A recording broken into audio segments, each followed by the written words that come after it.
नमस्कार दोस्तों, स्वागत है आपका अपने ऑनलाइन यूट्यूब चैनल पे। आज इस वीडियो में हम लोग पॉलिटी का एक पोर्शन देखेंगे जो अक्सर एग्जाम में पूछा जाता है, चाहे किसी भी लेवल का एग्जाम हो।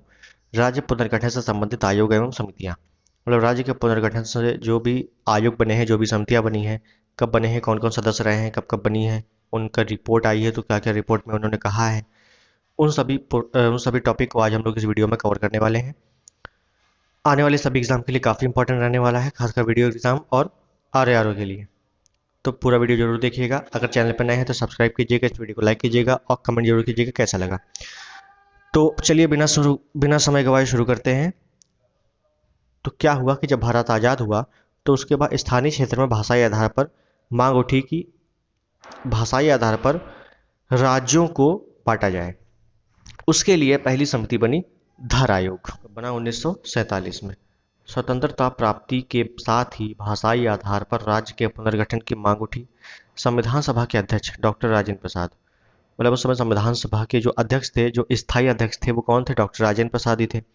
डॉक्टर राजेंद्र प्रसाद ने क्या किया कि एस के धर की अध्यक्षता में भाषाई आधार पर आयोग का गठन किया।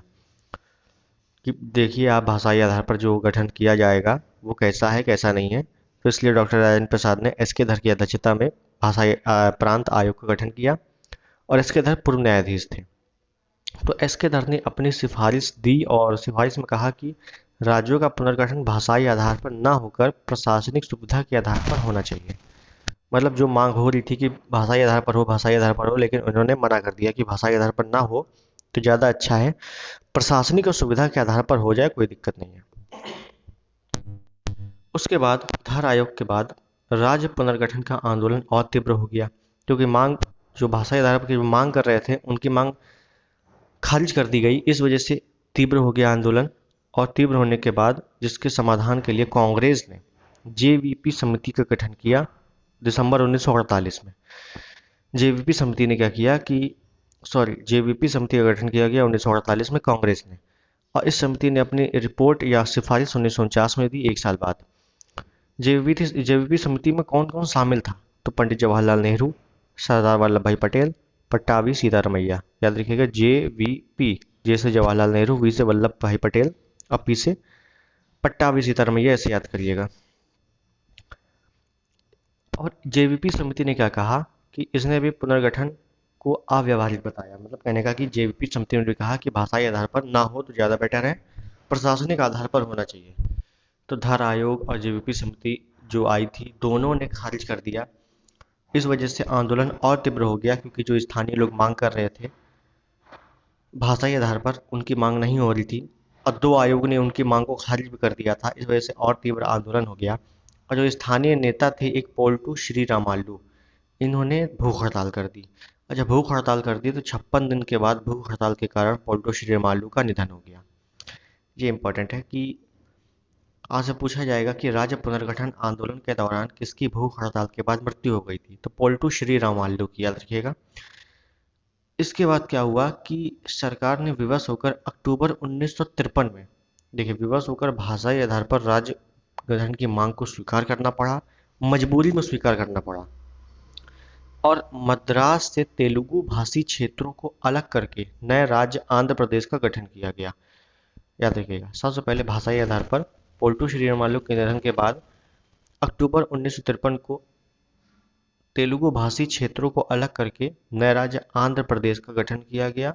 और उस समय आंध्र प्रदेश की राजधानी कुर्नूल रखी गई। ये बहुत इंपॉर्टेंट है, पूछा जा चुका है कि आंध्र प्रदेश के गठन के समय राजधानी क्या थी? कुर्नूल थी, याद रखिएगा। उसके बाद फजल अली आयोग, फजल अली आयोग अक्टूबर 1953 को आयोग का गठन हुआ, अक्टूबर 1953 को। और ये आयोग त्रिस्तरीय था। देखिए, जेवीपी समिति भी त्रिस्तरीय और फजल अली आयोग भी त्रिस्तरीय। कौन कौन था इसमें? फजल अली, हृदयनाथ कुंजरू और के एम पलक्कर। यह 3 सदस्यीय आयोग था। सरकार द्वारा 1956 में आयोग की अनुशंसा पर, मतलब फजल अली आयोग की अनुशंसा पर, 1 नवंबर 1956 को 14 नए राज्य और 6 केंद्र शासित प्रदेश का गठन किया गया। इम्पोर्टेंट है कि क्या हुआ कि फजल अली आयोग 1953 को बना, 3 सदस्यीय था, और इसने अपनी रिपोर्ट 1956 को दी।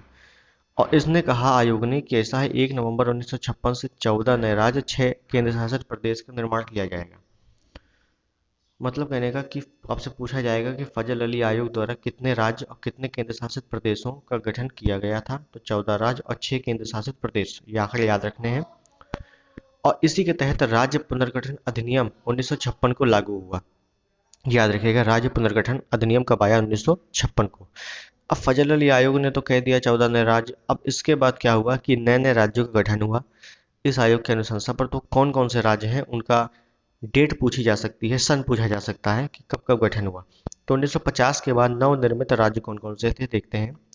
तो आंध्र प्रदेश 1 अक्टूबर 1953 पोल्टू श्रीरामालू की मृत्यु के बाद ही बना था। पहला राज्य था ये, याद रखिएगा, पहला राज्य था भाषाई आधार पर बनने वाला, और इसकी राजधानी कुर्नूल थी 1 अक्टूबर 1953 को। उसके बाद गुजरात और महाराष्ट्र, याद रखिएगा, गुजरात और महाराष्ट्र कब बनते हैं? तो 1960 को बनते हैं। नागालैंड कब बना? असम से अलग होकर नागालैंड बना 1962 में। हरियाणा पंजाब से अलग होकर बना 1966 में। हिमाचल प्रदेश कब बना? तो 1970 में बना। उसके बाद मणिपुर और त्रिपुरा 1971 में बना। ये आपको सन बिल्कुल याद रखने चाहिए, इतना ही पूछे जाते हैं। उसके बाद सिक्किम, सिक्किम 1975 में।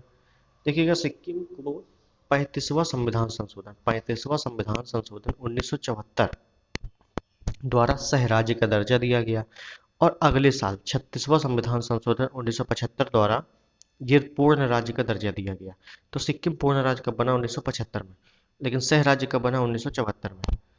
मिजोरम, मिजोरम 1986। छत्तीसगढ़, छत्तीसगढ़ 1 नवंबर सन 2000 को बना। उत्तराखंड, उत्तराखंड याद होगा आपको, उत्तर प्रदेश से 13 पर्वतीय जिलों को काटकर, 13 पर्वतीय जिलों को काटकर उत्तराखंड बना 9 नवंबर सन 2000 को। झारखंड, झारखंड 15 नवंबर सन 2000 को बना। और सबसे जो नवीनतम राज्य है वो तेलंगाना है, 2 जून 2014 को। इसके बाद कोई भी राज्य नहीं बना, तेलंगाना अंतिम बना था 2 जून 2014 को। तो जब तेलंगाना बना था तो कुल 29 राज्य थे, लेकिन वर्तमान में 28 राज्य हैं और 8 केंद्र शासित प्रदेश हैं। ठीक है, 28 राज्य हैं और 8 केंद्र शासित प्रदेश हैं। तो आशा करता हूँ कि आपको ये चीज़ें पसंद आई होंगी, ये जो भी आयोग हैं, समितियाँ हैं, ये आपको पसंद आया होगा। और इतना ही एग्जाम में पूछा जाता है, इसी को आप बार बार पढ़िए, पूरा वीडियो जरूर देखिए, बार बार देखिए, क्योंकि इससे आपको रिवाइज हो जाएगा। तो मिलते हैं अगले वीडियो में, तब तक के लिए धन्यवाद।